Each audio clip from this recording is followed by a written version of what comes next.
Good morning and welcome. On behalf of everyone at Prairie State College, we wish you all a very happy Constitution Day and Citizenship Day.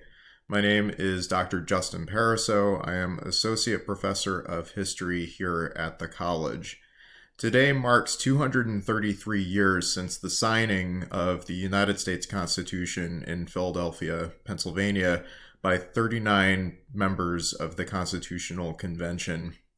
This important document forms the framework for our system of government that persists to the present day.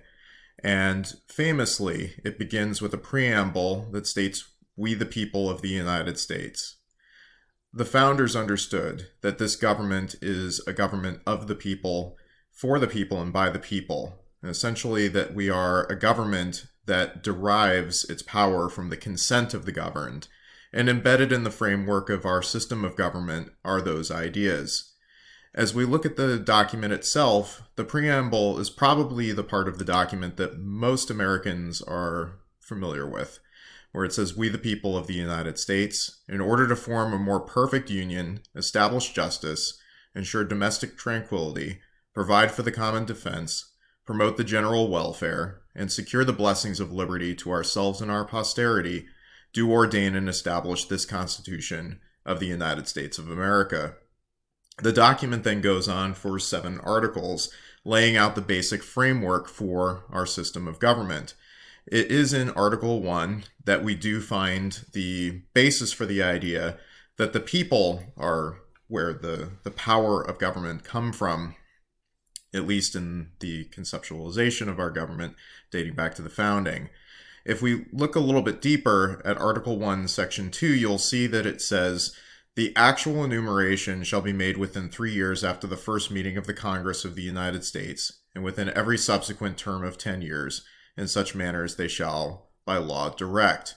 This is a reference to the idea that representatives and direct taxes, part of the basis for our system of government, will be determined based on the population of our country.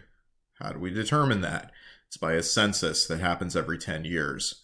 The Constitution itself provides for the basic idea that we have to count everyone who is part of this country in order to determine how we're going to apportion out federal funding and representation in Congress, as well as a number of other important functions of government. To that end, one of the other things that's happening this year, aside from the decennial census, the census that happens every 10 years, is a presidential election. And the census and that election are intertwined, in large part due to the fact of how our presidents are elected to office. Of course, there's a popular vote that happens, and we will all end up going to a polling place on November 3rd or cast our ballots remotely this year.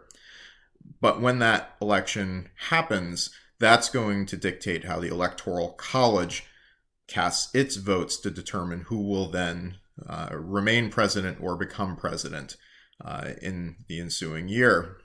So the Electoral College itself consists of 538 votes. The candidate to office needs to have 270 votes to win election to the presidency. How are those electoral votes apportioned out? And how, in the state of Illinois, do we end up with 20 electoral votes? It's because of Article 1, Section 2, where the enumeration is determined by that decennial census, because it's the census that decides how many representatives to Congress that we have.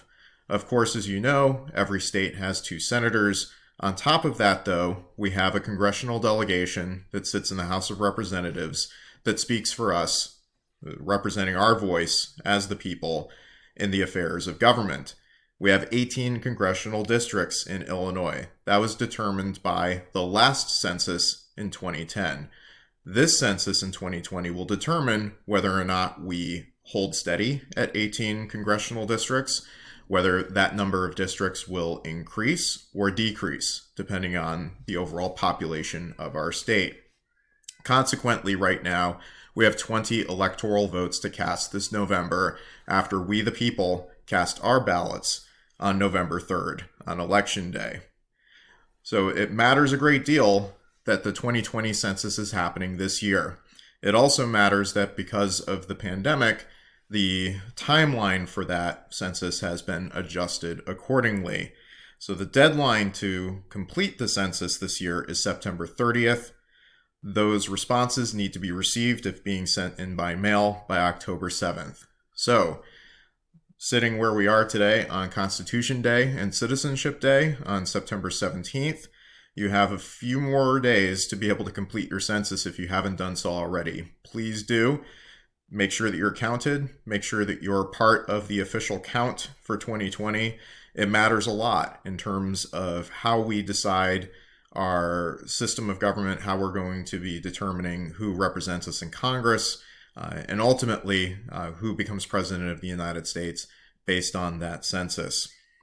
Also important to note, since this is also Citizenship Day, that the last day to register to vote in the presidential election, if you're submitting your application online to register to vote, is October 18th. So that date is coming up as well.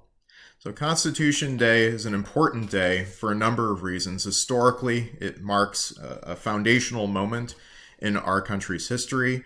It's also an important day to reflect on our duties as citizens and to think about the ways in which the founders embedded in our framework of government the important role that we play as citizens in the functioning of our government and the functioning of our communities. So be thinking about today, the signing of the Constitution, the important moment that marks in American history. Also be thinking about the census that is part of the Constitution that is currently underway, and the upcoming presidential election, which will see the continuation of this bold experiment in democracy that began 233 years ago. So join us throughout the day today on Facebook to see a number of resources that will be posted to help you to reflect on this important moment in American history. We'll have a virtual tour of Independence Hall, where not only the Declaration of Independence, but also the United States Constitution were decided on and signed. We'll also have several other resources that will be posted, in addition to resources that you can find by visiting the history page at Prairie State College's website, where if you scroll down, you'll find a number of other online resources that will help you to mark Constitution Day. So again, on behalf of all my colleagues at Prairie State College, happy Constitution Day and Citizenship Day.